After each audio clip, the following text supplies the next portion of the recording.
already know her. You've interacted with her in many trainings in the past, as well as a previous training just recently on disclosure issues. So you're very, very familiar with her. And so this morning, just to kind of make sure we have our audio check done correctly, you will find in the control panel the question box. If I'm going to ask Martha and Brandy to say good morning, and if you would please write to us and let us know that you can hear us okay. So Dr. Derensberg, are you there? I am. Good morning, everybody. I hope you guys are doing well and ready for part 2 of our webinar series. Okay. Good morning. This is Martha. All right. We're getting lots of good responses. People are able to hear us. Sounds good and clear. And as you know, if you have any difficulty, then you can contact us at untwise@unt.edu. You can by email. And Amy Trail is our technical person, and she's there at the office helping us with solving problems. Great messages. Hi, Diana and Ruby and David have all said good, sounds great. We also can, you can send us messages through that question box throughout the training. That is sort of your communication with us, and we'll be able to also respond to comments or questions that you will have. So be sure and use that question box. If you are on using your phone as opposed to using your computer, then be sure and send us an email at that untwise@unt.edu email so that we know that you are on and that you receive credit for this session. So please do that before the close of the session. So without further delay, because there is a lot of information to cover today, I'm just going to turn this over to Martha Garber and Dr. D, and it's all yours. Okay, everybody. So this part of the series, we're going to look at some ethical dilemmas that you sent in to us. Thank you to everybody who sent in examples to us. So what Martha and I plan to do is read through some of the scenarios that were sent to us and then apply them to that ethical decision-making model that I introduced in our last session.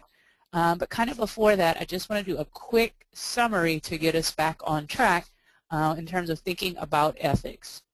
And so on our last webinar, we talked about some terminology where we looked at kind of the differences between legal issues versus morality versus ethics, and seeing how each three are very different, and sometimes they will cross over, but sometimes something may be ethical, not legal, or sometimes something may be legal but not ethical or moral, depending on your own personal scope.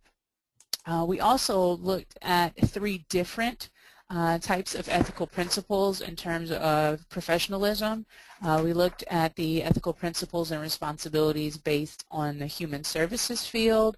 We looked at the ethical principles based on the Association for Professionals in Supported Employment.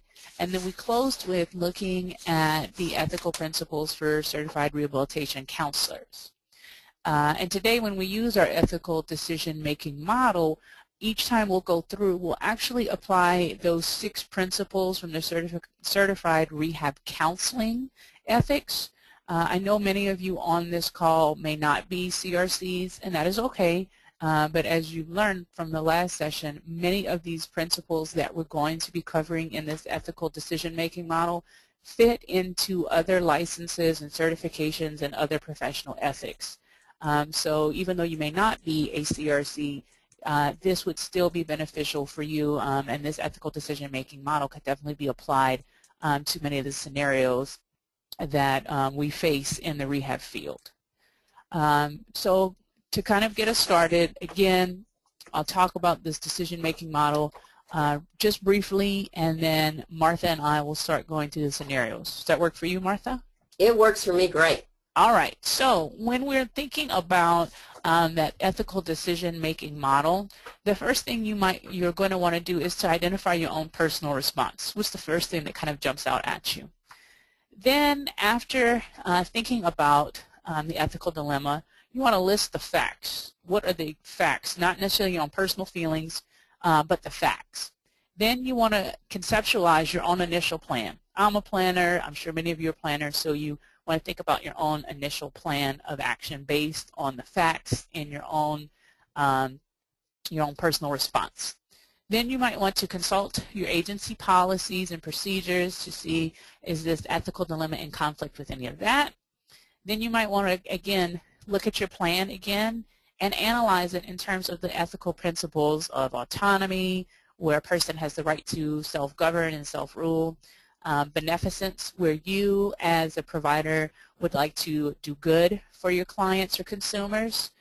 You want to look at non-maleficence, where you are going to do no harm. You don't want to do any harm to your consumers. You will also want to look at fidelity. Are you being faithful and doing what you say you're going to do and provide services for your clients? Look at justice. Are you fair? Are you being fair towards your consumer that you're working with? And then veracity, to be honest and upfront with your client about the services.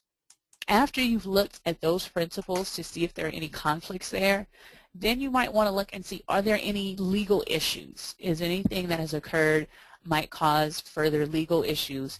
Then, based on looking at those principles, looking at legality, you're going to refine your plan again. Then you'll choose a course of action and start to kind of maybe share it with your consumer. Talk to your consumer about it. You might want to then begin to implement and monitor this plan of action. And if needed, you might want to have some consultation with another professional. And then as you move forward, you can modify the plan if needed. I will say on the scenarios that were provided to us, some of them were good scenarios. I think we face many challenges in working with clients with disabilities.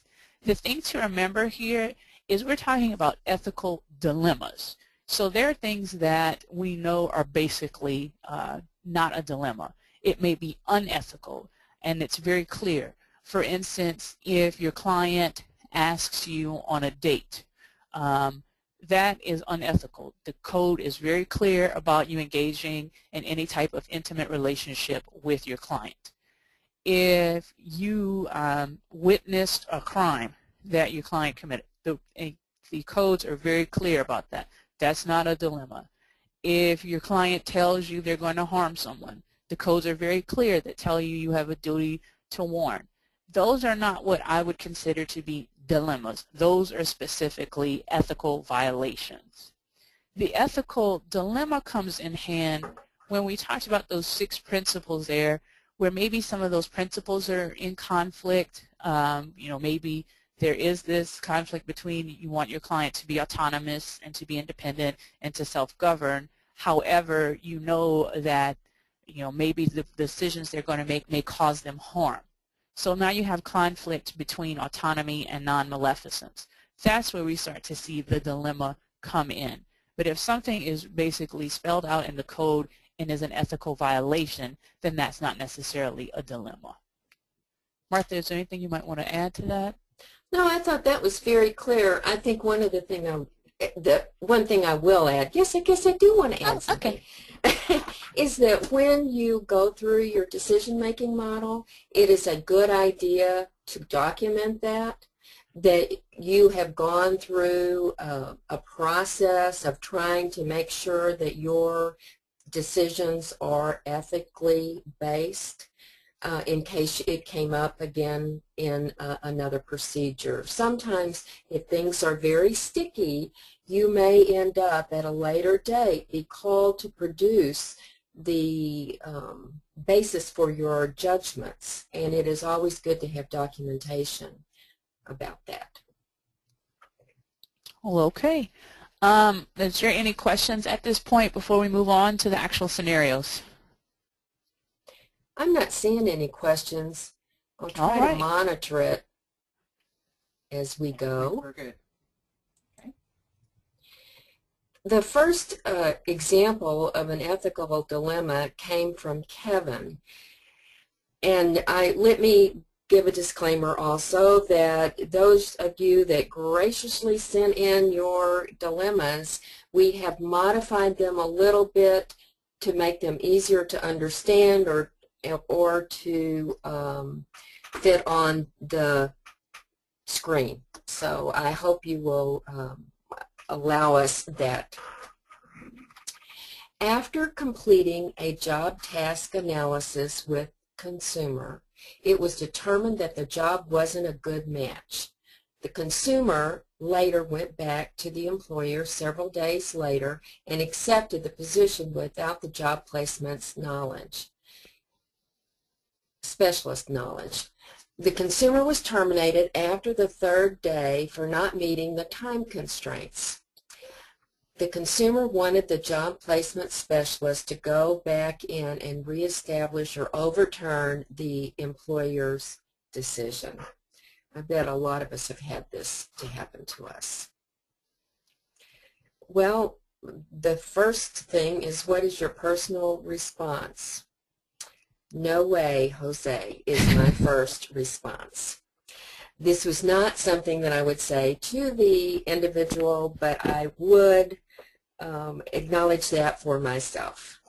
And I would also say, Martha, too, my first personal response would be to also think about, you know, who is my client in this situation and who are the stakeholders? Is it the person I'm working with, who I'm trying to get the job match for? But then also, am I also trying to meet the needs of that employer? Is that an employer that I work with quite frequently with getting them people in there to do the job? Yeah, and so those are part of those facts too, right? Yes. The fact is that the consumer is your client, and the employer is someone that you want to have a long-term relationship and possibly find a position for another client with his firm. What another fact is that you did a task analysis and found that the person would not be able to perform that position adequately, so you knew that was going to be a problem. And the other fact is that now the client has lost the job and is still in need of an employment goal or an employment outcome. Right. So there's that. So what's our first conceptualizing our initial plan? So in thinking in terms of working with the consumer or with the client, my initial plan would be to bring the client in and discuss, you know, what has occurred here based on the facts of, okay, we knew this was going to be, was not going to be a good job match for you. You pursued this job anyway, and now you have lost the job. How can we move forward? That would be my initial plan. Okay. So we'll just go with that, and then okay. We'll consult our agency policies and professional ethical codes. Well, one thing is, even if you were working with DARS, you know that you couldn't put that person into a job that they weren't supposed to be in, and if you weren't working with DARS and you were working on your own, you'd know that too. That'd be an ethical consideration, but that's also in your contract with them. Correct. What else? As we look at these ethical principles and see, you know, some of the things that might be in conflict. Okay, autonomy, because you want the person to be able to make decisions based on the information. You said it was not a good job match. The person pursued the job anyway. They now don't have the job, and now they still need to be employed. Okay, but again, you give them that informed choice of, here are the facts, here's what's happened, moving forward. Would you rather pursue an employment setting that we know is not going to be a good job match for you, or would you prefer to go somewhere that might be a better match for you? Giving them that option to be able to make their own decisions, but based on the facts that what we know. Well, I would think that pursuing it with the employer would do more harm for the consumer than it would do good. Yes. And it would also, there would be harm with your relationship with the employer. And then again, go ahead, I'm sorry, Martha. Well, with that autonomy, the person has the right to make his own choices. So there's that piece that would be in conflict. Correct. And then looking at that fidelity, you know, you said you were going to help the person, you know, find employment. And you were going to help them find, you know, employment that best matched their skills and ability. So being faithful in that and following through, you as the counselor or the service provider following through with being faithful and helping the person to find employment that is best matched with their skills and abilities. And then finally, I think for me, looking at veracity, being honest. Again, having your clients come in to meet with you where you are honest about the situation and tell them, me contacting your former boss, that's just not an option at this time. We, developed a job analysis. We saw that there were jobs that you were better suited for. You tried this. This did not work well for you. So I currently am not going to contact your old employer to get you your job back. But then working with the consumer to find an employer, a job or a skill task that he could do. Correct. And I will say as a former counselor, as a former VR counselor, and as a former VR client, it is always in your best interest to be upfront and honest with your clients. And there is a way that you can be honest without being hurtful to your clients. But, I would imagine that many of us on this webinar, that's what we're looking for is, just give me an honest response so that we can move forward in a productive manner. There might be another plan of action. I'm just trying to think of alternatives that we could do, which would be contact the employer on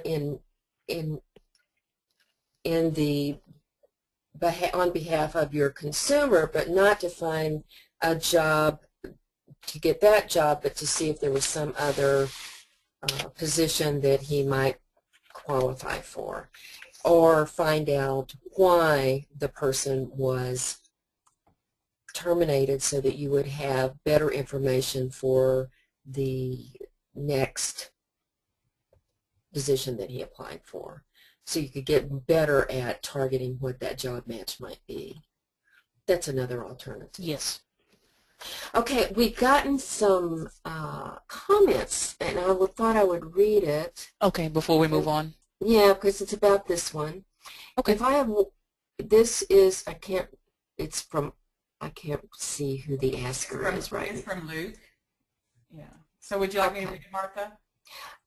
I would love for you to read it. Okay. So Luke wrote in, if I have worked with the employer for a long time, I would explain to the employer what happened and the decision made by the consumer. I'd find out from the consumer what the problem was and then meet with the employer to further explain. Even if the job cannot be resumed, I think it's important to inform the employer what had happened and to continue a productive working relationship with the employer.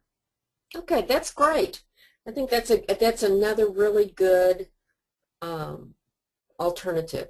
And I think that's the thing about these ethical dilemmas is that there's not one answer. There can be many different answers. It's just working through the steps so that you come to a conclusion that you have some basis for. And I will say, Martha, as knee-jerk. Sorry, as we're looking through this, there's still a little more left to our ethical decision-making model based on this example that I want to kind of make sure we do address other than looking at the principles. Sure. And so whether you choose the route of just meeting with your consumer and moving forward without speaking to the employer on their behalf, or if you choose to speak to the employer, when you're thinking about that ethical decision-making model, after looking at those principles, the next thing I would highly recommend is seeing, are there any legal issues? In this case, there doesn't appear to be any legal issues, so that may not necessarily cause any difficulty when making your decision. But if you thought about it, maybe there are legal issues, then you're going to want to refine your plan. Or if we just talked about here, there are so many alternatives to how you could work through this ethical dilemma. You can refine your plan. Maybe you realize, maybe I should talk to the employer and see if there are other jobs out there for the consumer, or to see what difficulty the consumer had previously. Then you can sit down with your client at that point, or your consumer, and choose that course of action.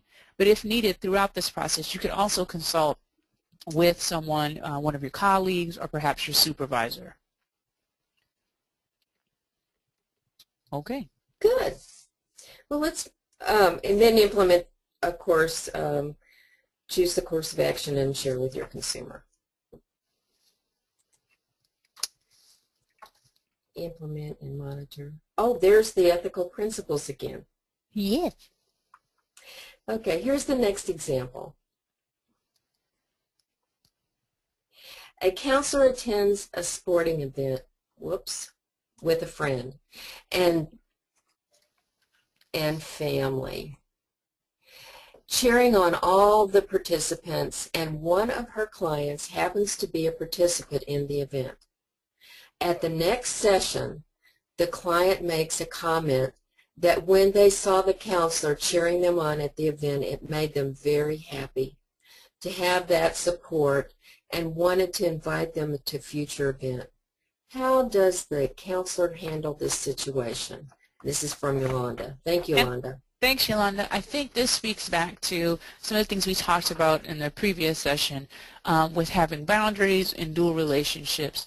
And when you're first meeting with your client, when you're trying to build that rapport, with being very clear about what this relationship is in terms of working with clients. Saying, you know, I may see you out in public. If we run into each other, I will wait for you to acknowledge me first. We could run into each other, you know, at a sporting event. You know, I wish you the best in whatever you pursue, but I may not, you know, be able to attend all of your events. The other thing that I think is important to remember too is you need to think about culturally the individuals you're working with. This could be a person who is a child, who is a younger person, an adolescent, and explaining boundaries and relationships to an adolescent or a child is going to look a little bit differently than explaining it to an adult. You know, children, they love when they have, you know, support and seeing someone cheer them on. You know, it feels great to know someone's out there for them, and they may not fully understand what you're saying when you bring up words like dual relationship and boundaries. You know, there are some adults who may not exactly understand dual relationships and boundaries. I know I have to remind myself all the time, what in the heck are boundaries? Boundaries, they're not just things on a map. They're actually, you know, professional boundaries. So it could be a child that you're having this conversation with, and it may look a little bit differently than having it with an adult. And you may have to modify your language in ways that the child would understand, you know, why you may feel that you can't go to every game. Sorry, Martha. No, that's good. I agree with you, and I think that is particularly difficult in a smaller rural community because you know everybody, and there's not that many people, and if there's one football team, it's the football team that everybody's on. So it's difficult in rural areas for sure.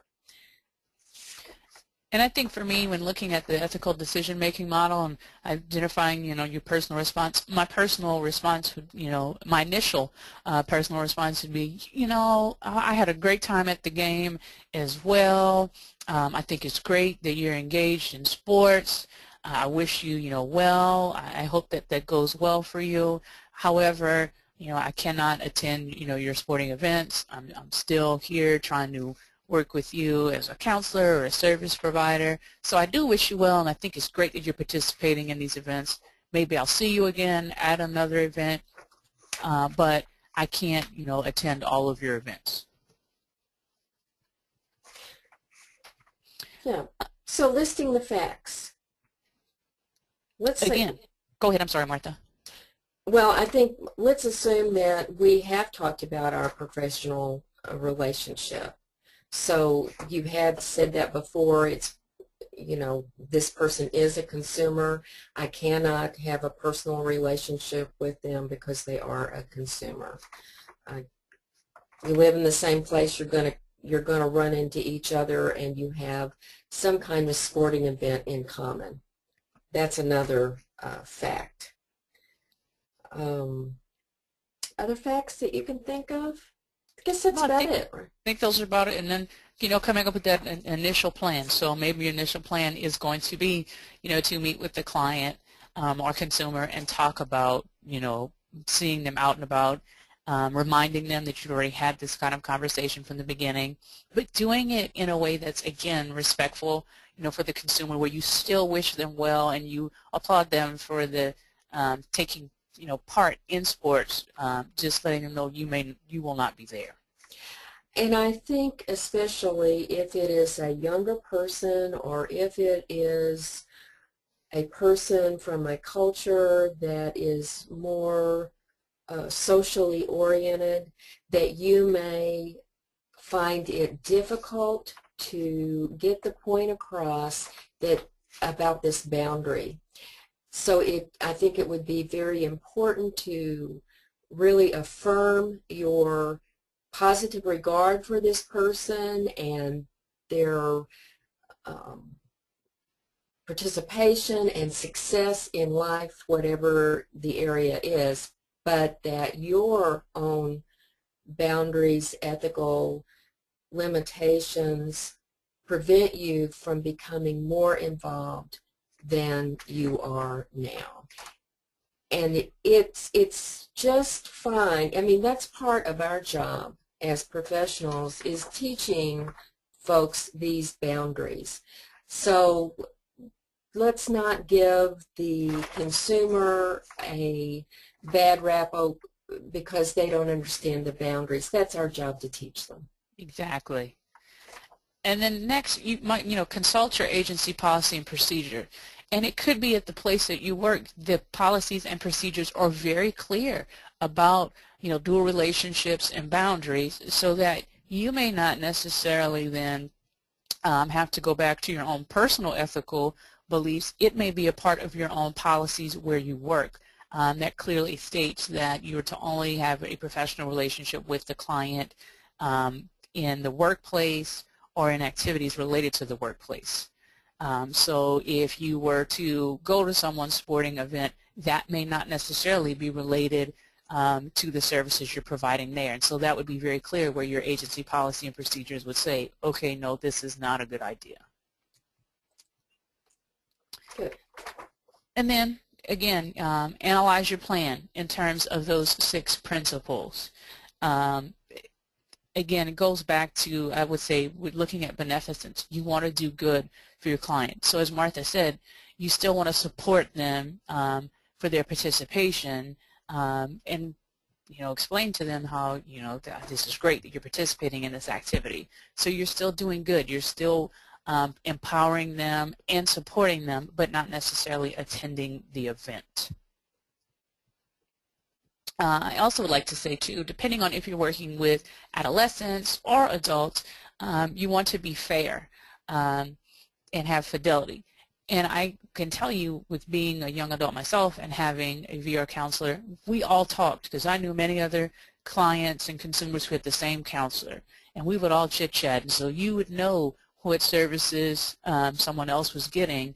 And so as a counselor, if you were to commit to going to one person's baseball game, let's say it's baseball, then you might find yourself going to 50 baseball games, because now your other clients, oh, you're going to Kendrick's baseball game. Well, I want you to come to my baseball game. So you have to think about that. Is this, really being fair if you choose to go to one person's event versus someone else, or if you're just universally following, the ethical guidelines and saying, I can only have a professional relationship with you and not cross those boundaries.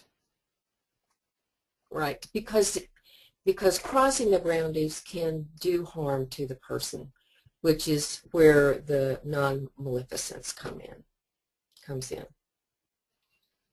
And then again, go ahead, sorry, Martha. Go ahead. And then finally, that veracity again, being honest, with your client, not letting this linger. Maybe you see the client and then weeks go by and you see them at another game and you still have not addressed this. They could, think, oh, well, she's showing up for all my games. She's now been to 2 of my games. Maybe the client calls you and you haven't had a chance to call them back, or they emailed you and you haven't had a chance to email them back. Don't wait. Don't let this linger.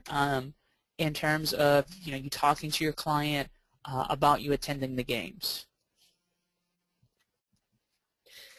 Identifying legal issues.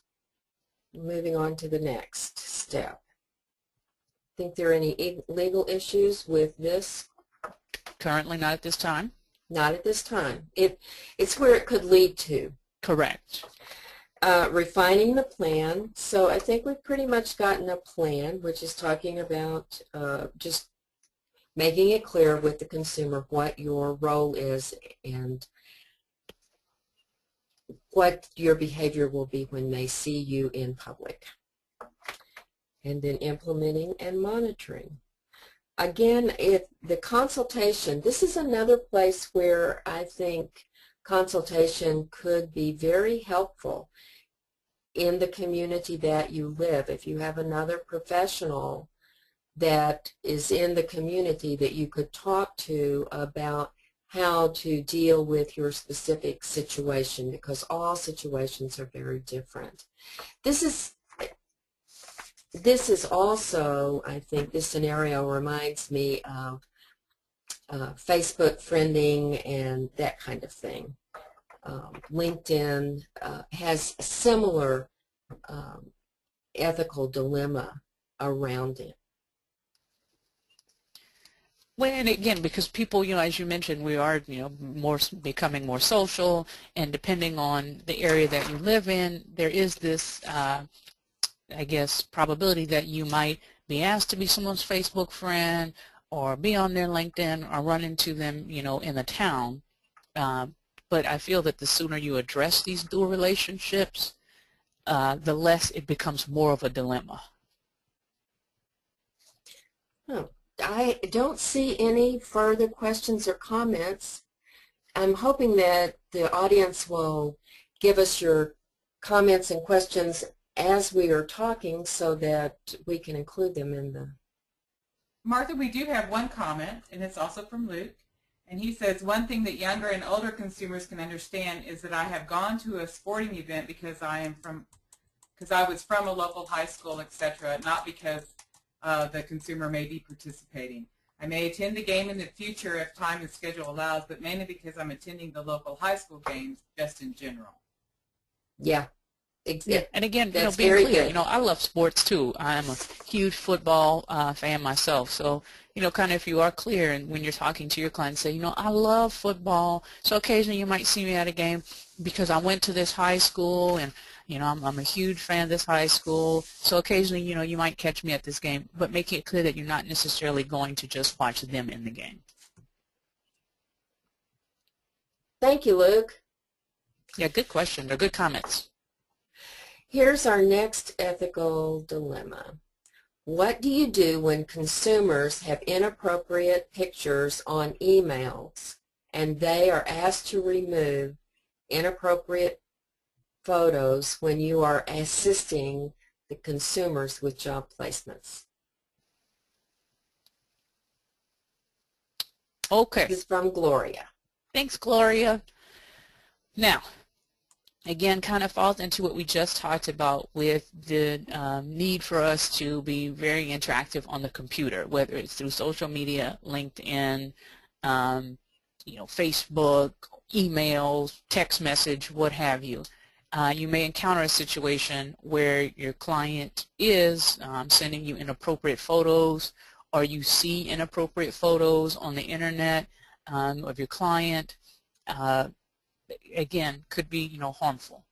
And so I will say my first initial personal response is to tell the client, again, stop sending me these photos. They're inappropriate, and explain why they're inappropriate. They're inappropriate because we're not in this type of relationship. I'm your service provider, I'm your counselor, your teacher, whatever it is. I am not going to engage in, looking at these photos when you send me the emails. I am here to assist you, with finding a job, if that is the service you're providing. That would be my initial personal response. Okay. Yes. I think there's more of a problem with these kinds of things today than we had in the past because, as you said, we're very much more technologically savvy and there's much more technology to use. The facts is that you have a consumer, you have inappropriate pictures that they're sending to you on email, and your job with them is to do job placement, and that's it. The other thing is about this inappropriate pictures, and the word inappropriate pictures, we weren't quite sure what that was, but we went to the idea of morally inappropriate pictures. Isn't that kind of what we thought it was? Yes. And that could get, if you kept exchanging these kinds of emails with these pictures, it might be a problem for you in the future. So that's another fact, that depending on the age of your consumer. Well, exactly. Even if you have the emails and you just automatically hit delete, those emails do not necessarily go away. They're still saved on a server somewheres. The other people may have access to seeing those emails. So making sure that you immediately respond saying, please do not send me these emails, they're inappropriate, so that you've also now documented that you're not engaging in this. I just see Luke is amening what we said. There's a danger that the provider could be falsely accused of something. Exactly. Related to looking at the pictures. Yes, we agree, and I think that is a fact. Well, it's a fact. It's a conjecture, I guess. It's not really a fact. But so, what are we conceptualizing our initial plan? And so in the initial plan, I would think you need to do multiple things. You need to address it via the email by letting the consumer know, this is inappropriate and why it's inappropriate. I also think you need to document it, as we've mentioned earlier, so that this does not come back to you as an employee or back to your agency.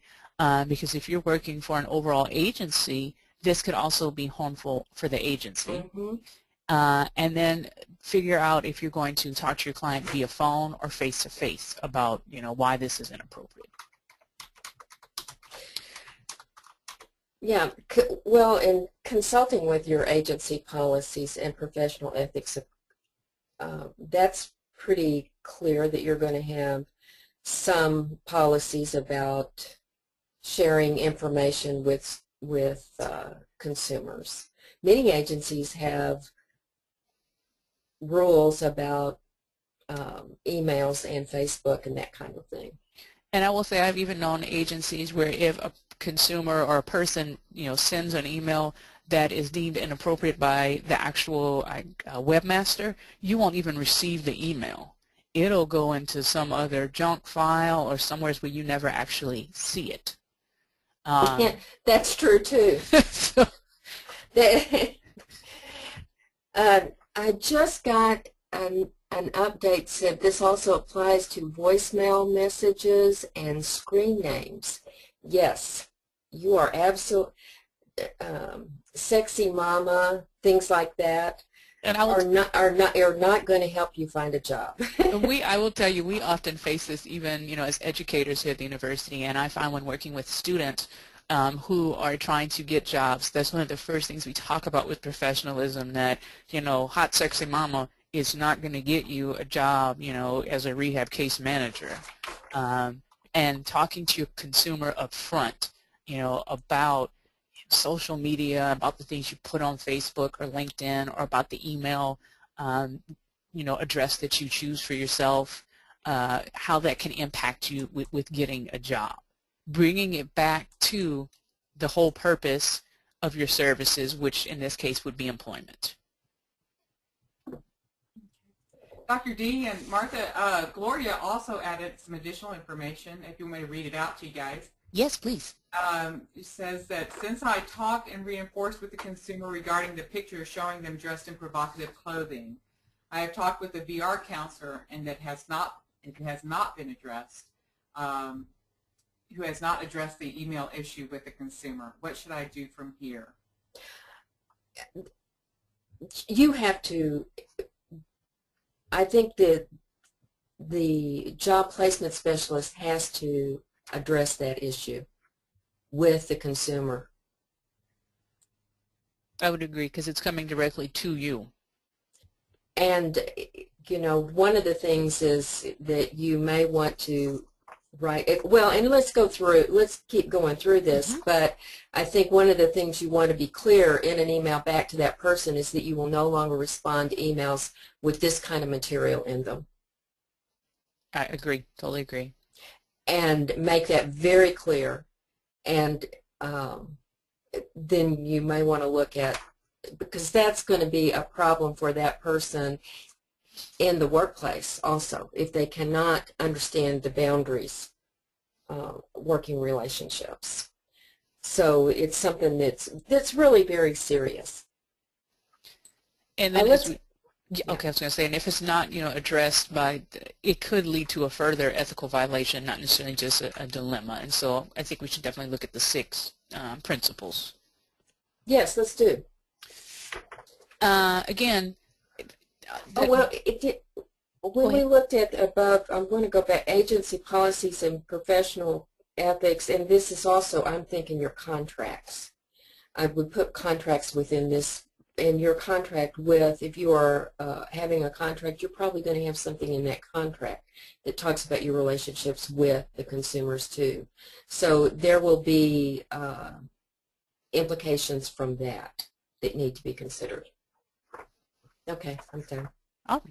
So again, this notion of autonomy, again, you inform them, you tell them, okay, this isn't appropriate, I will no longer accept your emails. If you have, you know, such content, and should you continue to send me these emails, again, I will not address them.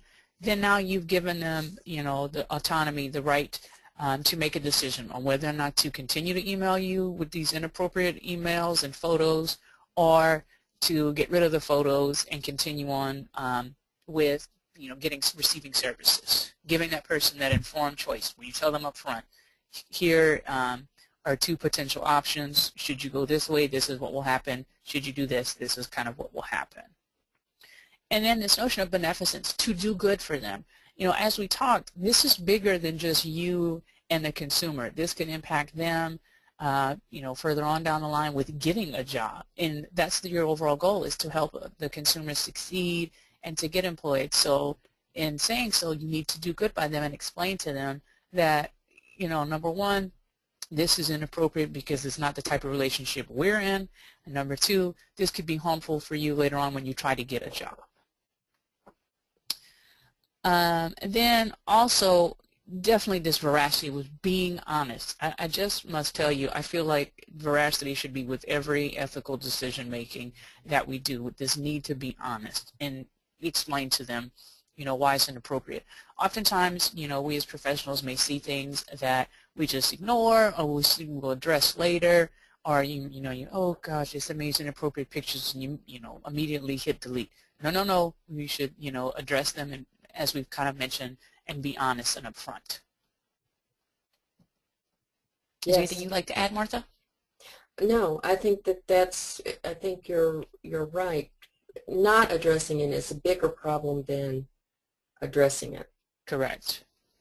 So let's look at the legal issues, which I think we're just about to get into. Yes, ma'am. Also, is that when you're working with a consumer, it's an unequal relationship in which you are doing something for someone, and so you are seen as the person in power, and the consumer has less power than you do. So that's something that you have to think about, which brings in the possibility of more legal problems for the individual that's providing the service. And also, if the individual is a minor who is sending you these pictures, again, there could be legal issues with that, with maybe being seen as child pornography. And I know, all of us do not want to have any of those type of legal issues when working with clients either. Okay, so let's move on to the refining the plan. So I think the plan that we've gotten to is that we're going to email that person back and tell them to stop it, and that we will no longer, I guess we should probably talk in a little more professional terms, that I would email that person and say, this is an inappropriate email. It is not consistent with the work that we have together in finding you a job. If you send me an email like this again, I will not respond to it. If you continue to do this kind of emailing, it could jeopardize our future work together. And that's what that person has to know, is that you will not tolerate this kind of behavior. That would be my plan. And then bring that person in for a face-to-face. Yeah, or go total to agreement. And talk about these issues. And not only about the inappropriate relationship between the two of us, but how that affects their ability to find employment and their ability to keep employment.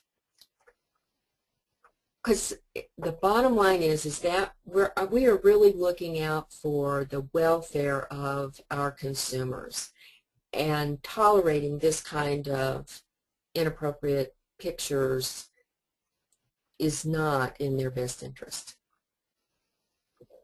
And I should say, it could, you know, even thinking about this example, it could be inappropriate pictures of your consumer, or your consumer might be sending you those jokes that have those inappropriate pictures and think that you know, is funny or whatever.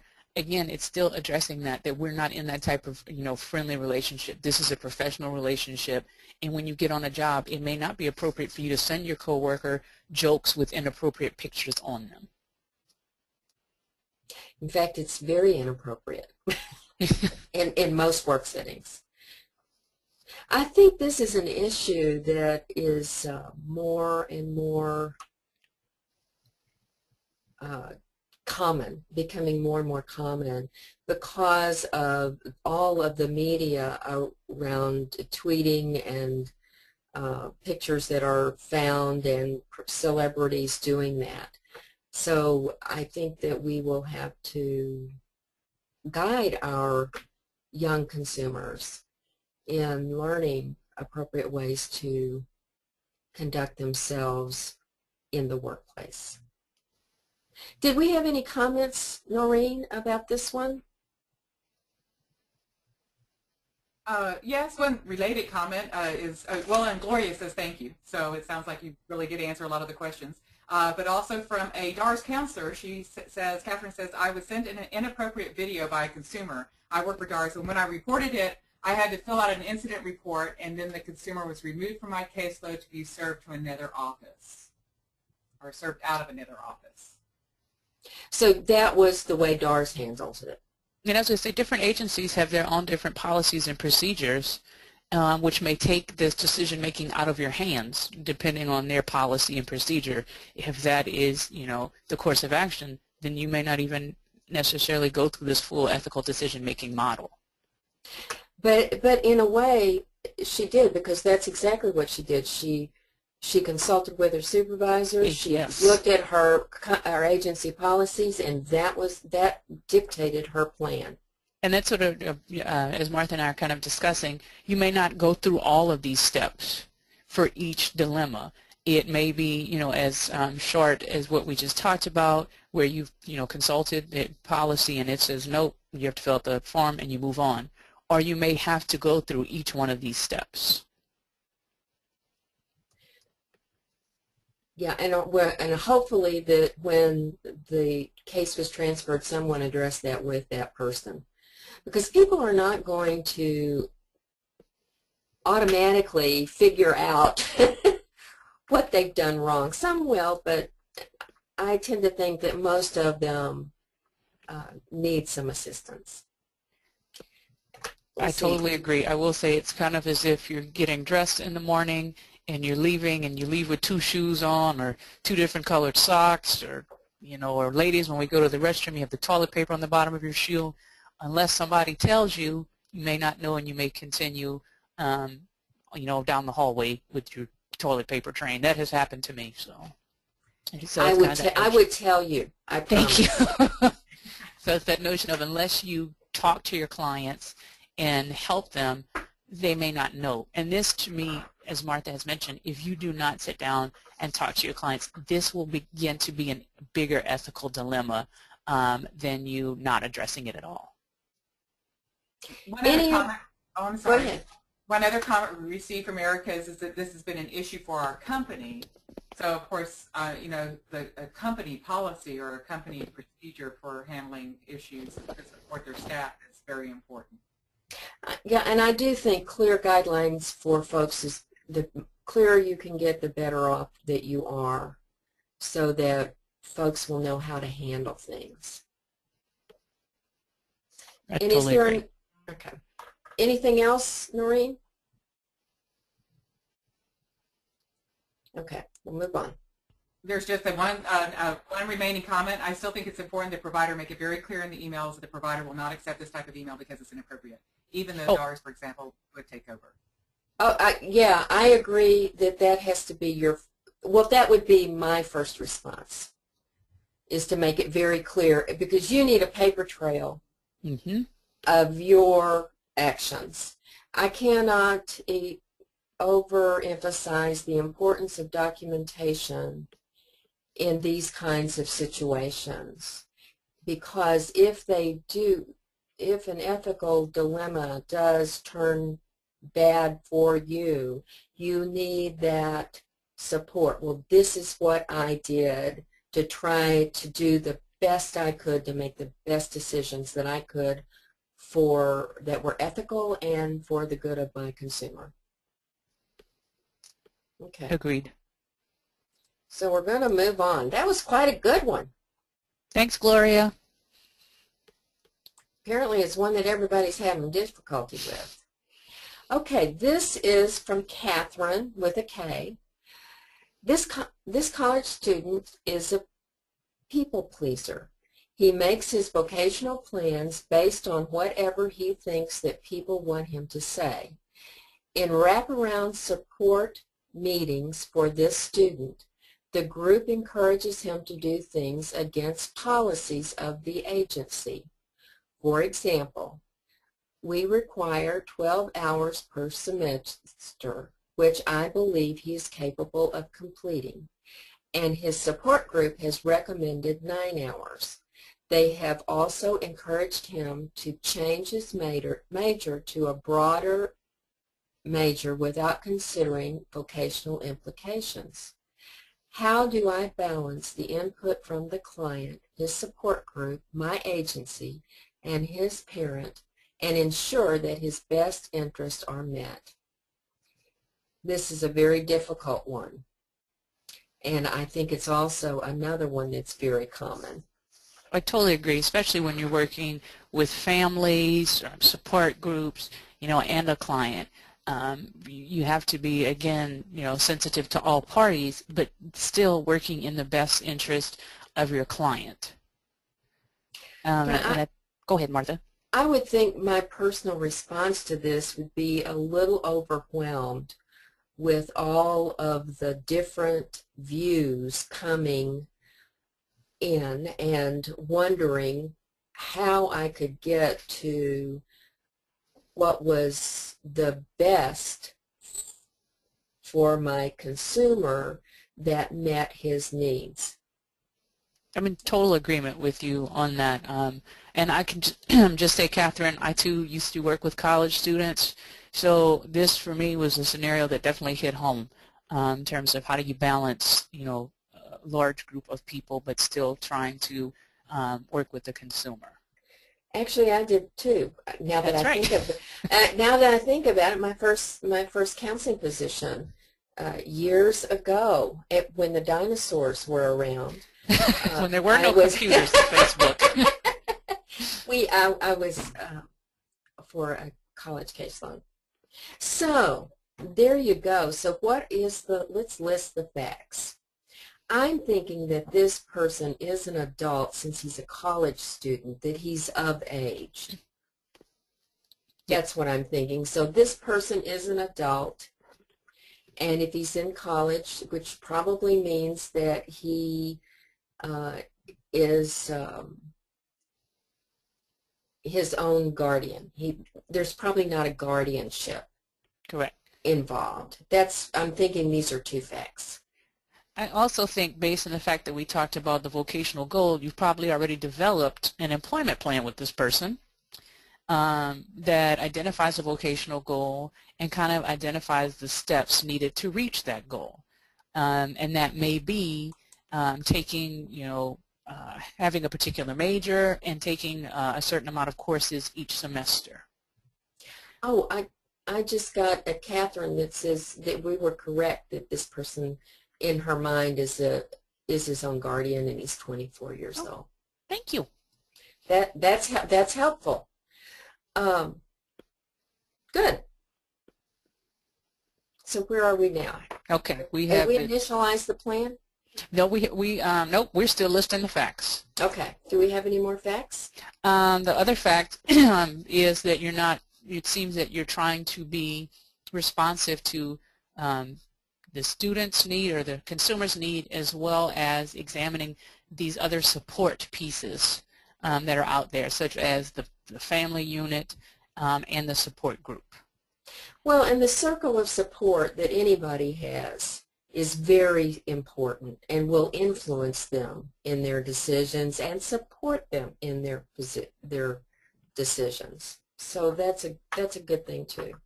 All right, so I think we have all of our facts thus far.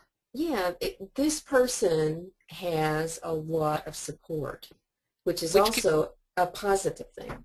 That's exactly what I was going to say. Yeah. Okay, what's our initial plan? So again, I think the initial plan is to bring the consumer in to help, guide them towards their vocational goal. As a part of the plan, for many of us who've worked as rehab counselors and who've worked with, consumers or with students in college, you are supposed to help guide them.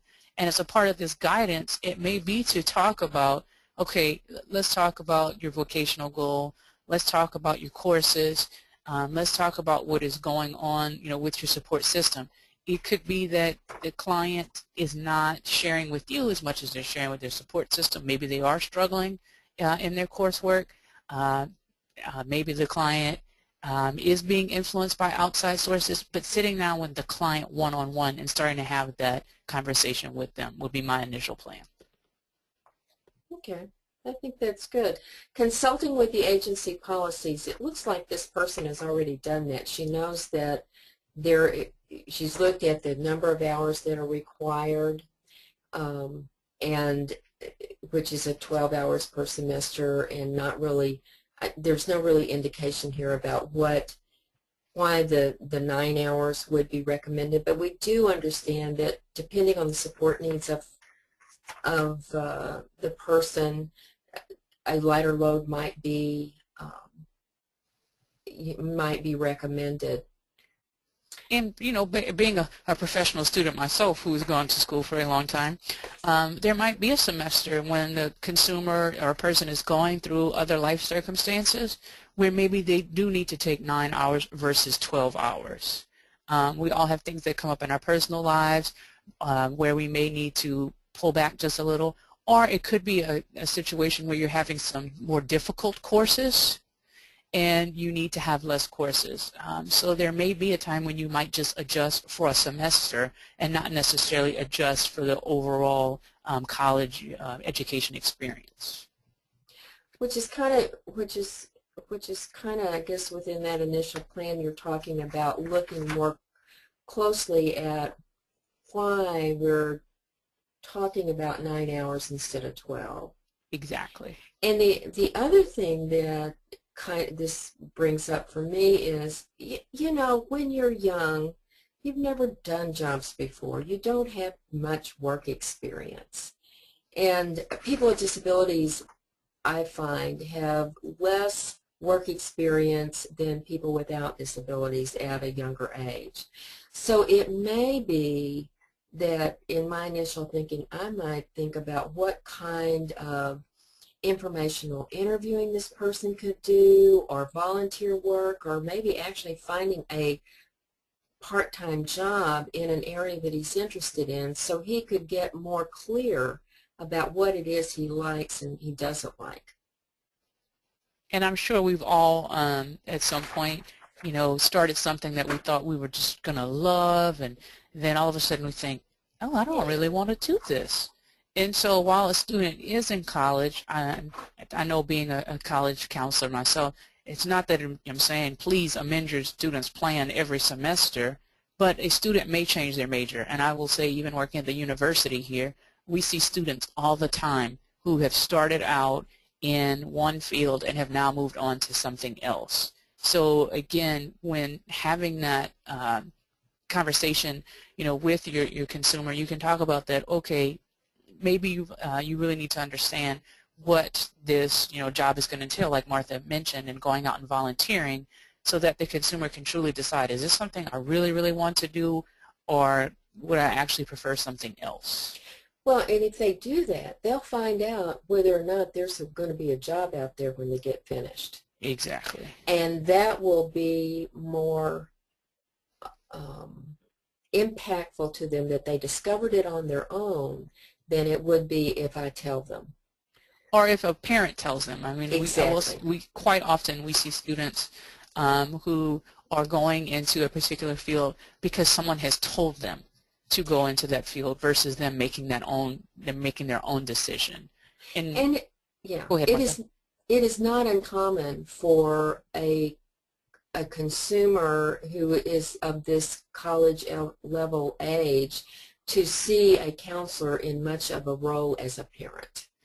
And that's what I was going to mention. You have to remember, if you're working with college students, chances are they're still, you know, thinking in terms of being a secondary student and in high school or in middle school, where there was a team of people who helped them to make decisions.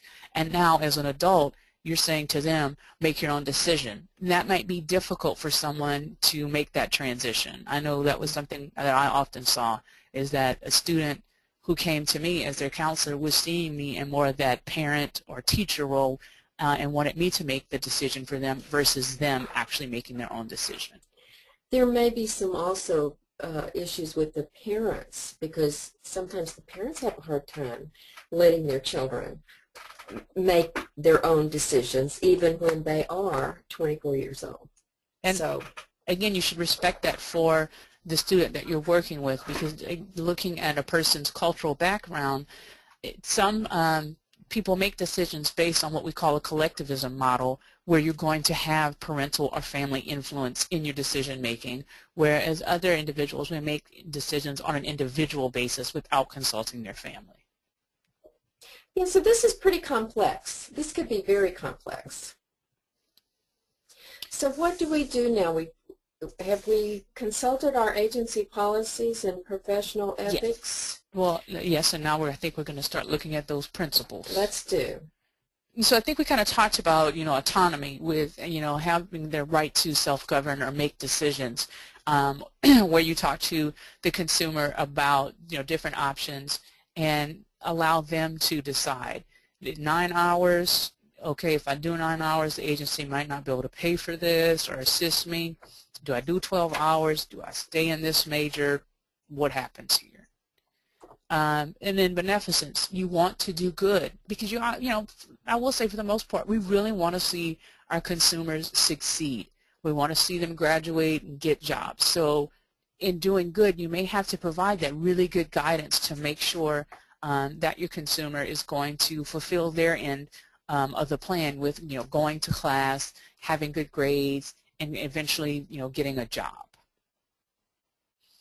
Again, you obviously not, you know, non-maleficence. You don't want to do harm. You know, you don't want to see your student falling far behind because there's too many classes and they can't keep up, or the coursework is too difficult. So, or they can't choose a major. You again need to provide that good guidance and help support them, you know, throughout the process.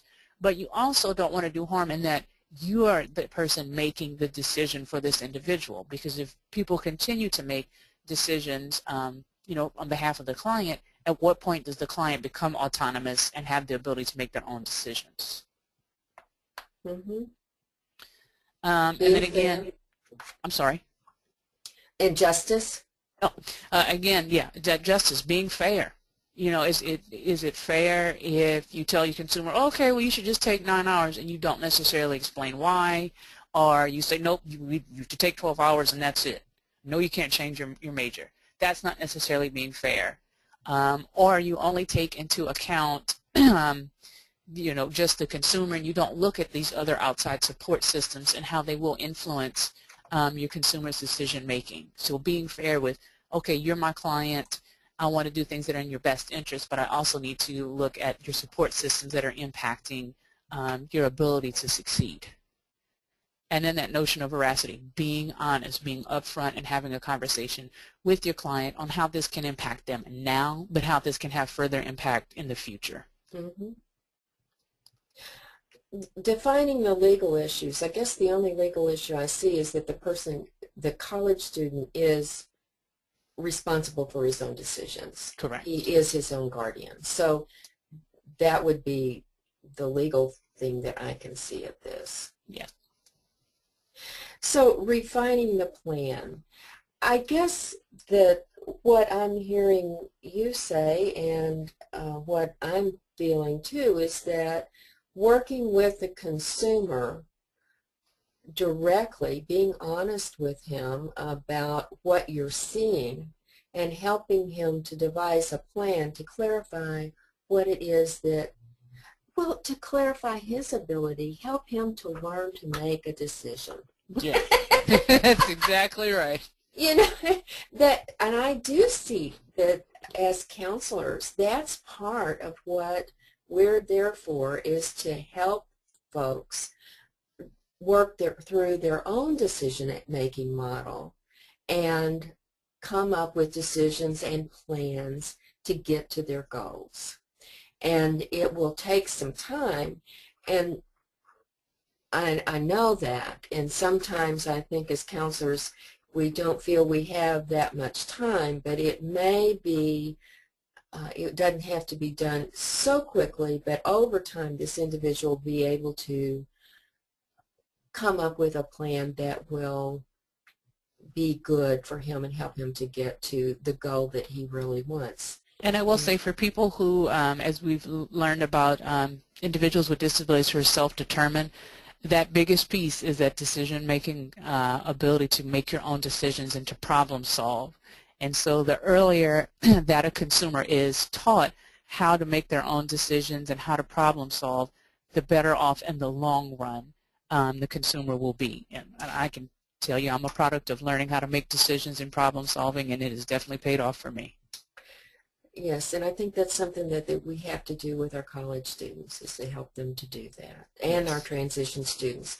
Whereas we have an older person in the rehabilitation process, they may have already developed their own own ability to make those decisions and weigh things. But as a younger person, we probably don't have as many skills in that area. And when teaching a person the decision-making model, you give that person, you empower them to make their own decisions.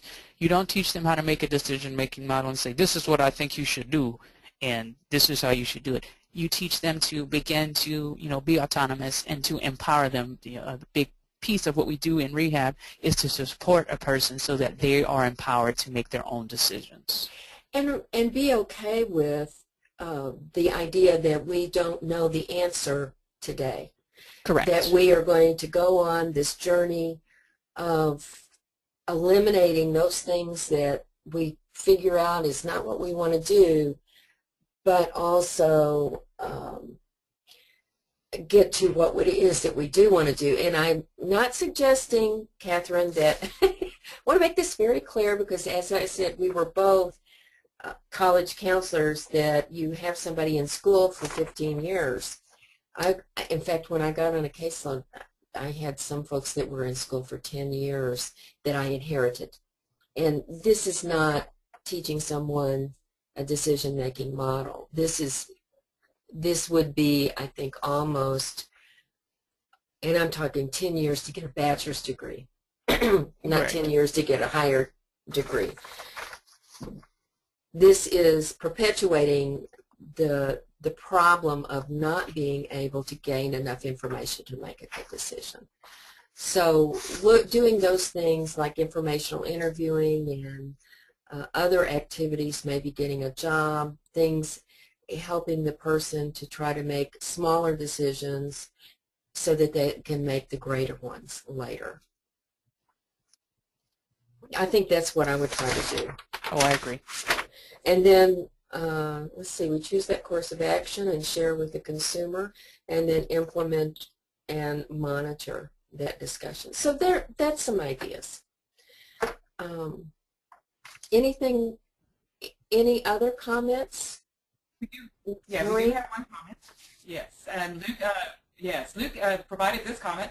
If there are requirements such as the 12 hours, and the consumer can handle these hours and should take them due to the requirements of a particular degree plan, then this must be considered first and foremost, even though a support group may feel fewer hours would be desirable. We can always consider advice, but in the end, what is necessary and important for a vocation must take precedence over things, if at all possible. And again, I will say, I don't think Martha and I are saying, you know, let's not do 9 or let's not do 12, because I totally, Luke, makes great sense. Talking to your client to see, okay, is it that you want to take the 9 hours because your support system is, you know, recommending that to you, or is there something else going on outside of here that I'm not aware of? I'll give you an example. As a college student myself, I always took 12 hours, but I can recall a particular semester where my courses were very difficult, and I was having difficulty managing 12 hours. And even though my plan said I'd do 12 hours, my goal, all that was clear, I had to have a conversation, with my counselor and say, okay, I'm really struggling this semester, and is it going to be beneficial for me to take 12 hours and have a poor GPA, or is this one of those semesters when I could be allowed to take 9 hours and have a better GPA? And so in doing so, my counselor said, okay, we went through kind of the similar things that we talked about here. The policy is that we pay, for 12 hours full time. If you drop down to 9 hours, that means you're going to take much longer in college. However, if you're really struggling, and if this is one of those semesters where we need to make an exception, let me see what I can do. And so she went back, spoke to her supervisor, and we talked about that. And we talked about in the future when planning to take courses, maybe I needed to balance out harder courses with easier courses so that I could manage a full 12-hour load each semester. Yeah, I think that's because if you are accommodating a disability, and that means 9 hours. Let's say that there's a lot of reading involved, and you have to have a reader, or you have to have books in a certain fashion, then that might be a reason that you would need. Or if you were planning a medical procedure during that time, there's a lot of reasons why you could go under the 12 hours, but they would need to be good reasons. It would be, and it's just like I will say again, justification. That is. Yes, a good justification, but again, a good learning opportunity to talk to your consumer about, okay, 12 hours is full-time work as a student, 40 hours is full-time work as an employee, and kind of talking about, well, what would that look like if you were currently employed and you could not keep a full, time job, and kind of comparing that so that the student can kind of start to see, okay, going to school, I used to like to think of going to school as a job, and so, okay, going to school, that's my job now. This is my job now. And full-time is 12 hours, so if I want to get a full-time job later on in life, I need to learn how to go full-time in school. But saying that, I also know when I, as a full-time person now working a full-time job, I know that there are times when I won't be able to come in 40 hours every week based on some type of justification. Well, and what I'm hearing us go back to is working with that college student to implement a decision-making model with him So it's not just you making the decision, Right. but it's making that decision with him so that you both understand, and it comes to be his, he owns that decision as his. It will strengthen him in the future and, you know, make your life easier. Exactly. Hopefully. Because then you don't have that next semester they're coming back to you again saying, oh, well, I'm thinking maybe this time I might do 6 hours. Well, okay, you know, and then you don't have to go through this again. Once you kind of presented these options and talked about, you know, making decisions, they might be clearer for them. Here's another thought from James, is that I would develop a plan with them to progress from 9 to 12 hours over a specific amount of time and have that agreement in the case file. Also, a good solution as a part of this decision-making model as well, which speaks back to, you know, there are different alternatives, you know, when making decisions. Okay, so we're going to move on because I think we're getting close to our time. Yes. Oops. Let's see. You're working with a client who commits suicide. The family who have been involved in the client's treatment ask you to speak at the client's funeral. I believe this is an example of an ethical dilemma because the situation must consider the possibility of the lack of confidentiality and potential for dual relationships not maintaining boundaries. And this is from Catherine with a C. Okay, so identifying your personal response. My personal response would immediately go to no, based on not necessarily the confidentiality, but the suicide. As we've mentioned earlier, there are certain things in the ethical codes that are very clear. And so when working with a client who either discusses with you their intent to harm themselves or others, if you've not reported that, that is a violation. So my initial response would be no until, because there could be some type of investigation about the suicide. And me as a counselor is very clear when working with clients who are suicidal. You know, I am to, you know, work with someone to discuss this. So yeah, so you're looking at immediately go to legal issues. Yes. Possible. Yes. Possible After legal. I list the facts. Yeah. When this came in, I think the whole idea of the suicide is a very different it was a different kind of a death than if it was death from a person who had been chronically ill for a while and that you had been seeing them for a while and probably had some kind of agreement with that person or knowledge that that person wanted you to speak, which would give you a permission to do so, almost that they had signed a release or given you release to do that kind of, which is not uncommon with folks who have been chronically ill over a period of time. But with the suicide, it brings in legal matters that I agree with you, that makes the situation a little different. So the facts is that this person was your consumer, and the second fact is that they committed suicide. And the family, you know the family, and they have asked you to speak at the funeral. What's your initial plan? Well, my initial plan is to go to the legal things and or issues and not even look at kind of these other factors, I guess, in terms of the principles, but to talk to the family is also going to be a part of my plan. Right, because this, even if when you're looking at the factors, you would explain to the family your legal obligations, and yes, that you are very saddened by their loss, and appreciate the compliment, but you will have to decline. And this is not to say you can't attend the service should you choose. And you also you're not obligated to attend the service. That would be up to you and your decision making, but addressing more or less that need for you to speak. Yeah, the possible lack of confidentiality and the potential for dual relationships or not maintaining. I want to talk about that just a little bit. The being in a place says that you had a relationship.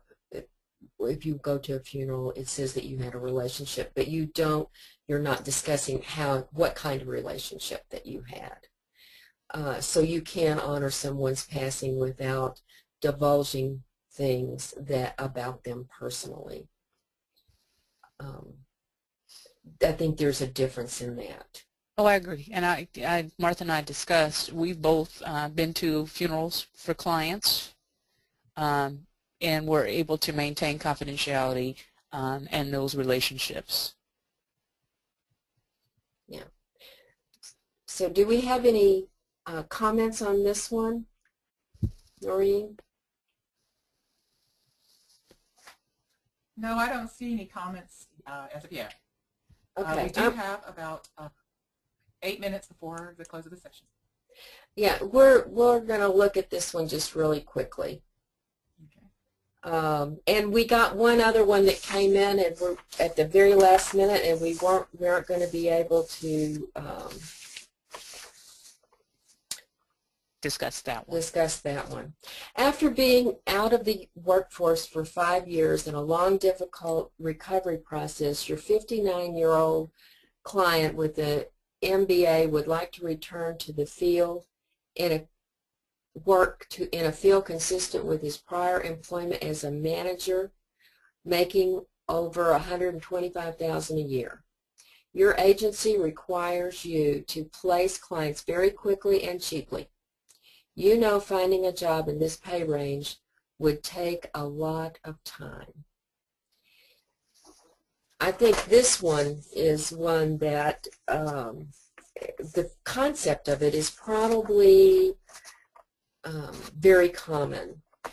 The yin and the yang between trying to do what your consumer wants to do and following what your agency requires.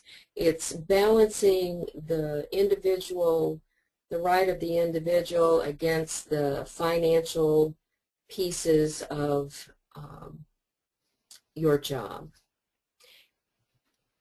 And then working, we talked a lot about working with younger consumers, but I think we're also seeing older consumers or older adults who are wanting to re-engage in the workforce, who may have had an illness and now want to come back into the workforce. And we've also seen that people are working much longer now.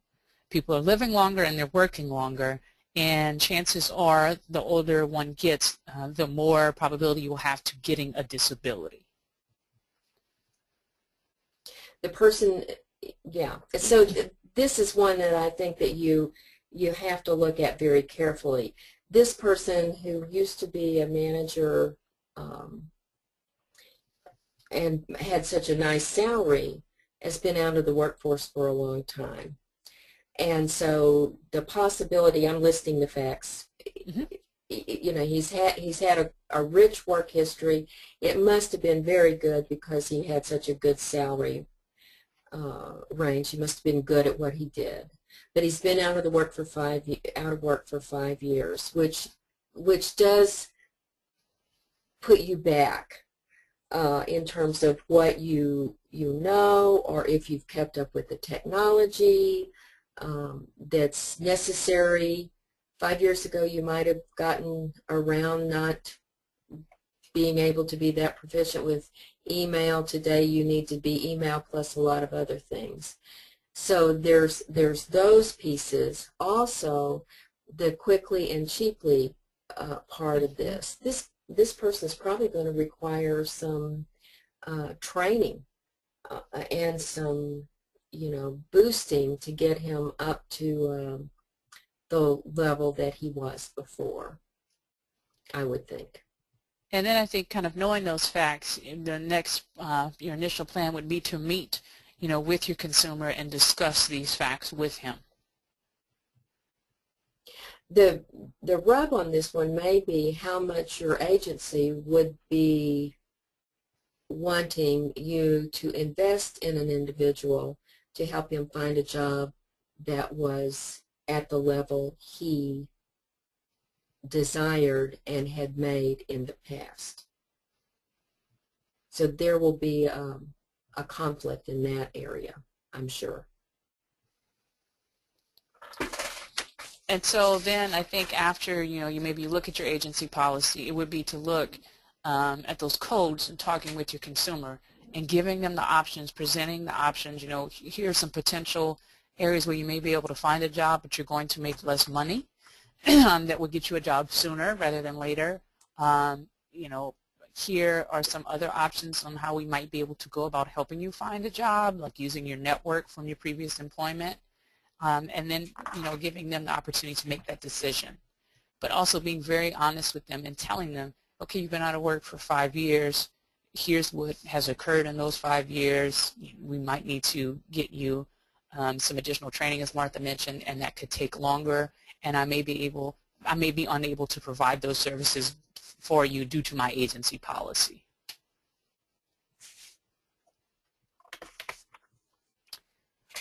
I know we've only got 3 minutes left. Yep. Are there any comments on this one? Yes, a comment from Luke, and he says, I think that it's important to be realistic with the consumer. 5 years is a long time, and further training or review must be included. A similar job may be possible, but not necessarily with the prior pay that this consumer may have received.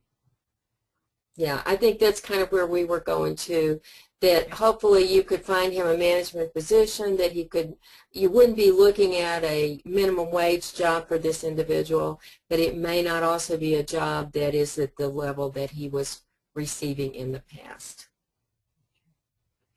Well, this has been fun. I always enjoy having a ethical conversation with Dr. D. It makes my day. And I certainly appreciate having Martha joining me and assisting us, because we tend to think alike, which is most helpful. And we really appreciate you guys sending in your ethical dilemmas and giving us an opportunity to work through them. And we also appreciate you sending in your comments and questions as we went through this today. It definitely helped to clarify some of the scenarios and to look at alternative solutions as we go through the decision-making model. And speaking about those comments, Dr. D and Martha, there were a couple of other scenarios that people mentioned, and I shared with them that they were unlikely to be able to be covered today because of time constraints, but that they were welcome to send those in by email to the untwise@unt.edu email address. And that you would read those if that would be okay. I know you've offered that in the past. And so you might receive a couple of emails from participants who had other questions that they were bringing up during the session. But just for the participants, just as a reminder to all of you, that you will be receiving an email from UNT-WISE with an evaluation form after this session is closed. And we're asking you to complete that evaluation form and email it back to us. And once we've received that completed evaluation, then we will email you your CRC credits for the full 3 credits for the previous session. That includes the previous session and this session combined. So many of you did sign on. You sent messages to us telling us that other people from your group were present with you. So if you were in a group, that was super. If you have not done that yet, please do it now. Send us an email that lets us know that you were here and who was present so that you get those CRC credits.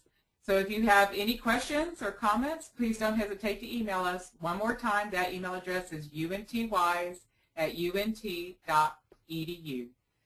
Thank you again, Dr. Derensberg. We really appreciate your time that you've given us now twice. And Martha, it's always wonderful to have you as one of our presenters and sharing the information. Thank you, everybody. Y'all have a good day. Bye-bye. Bye, guys. Bye-bye.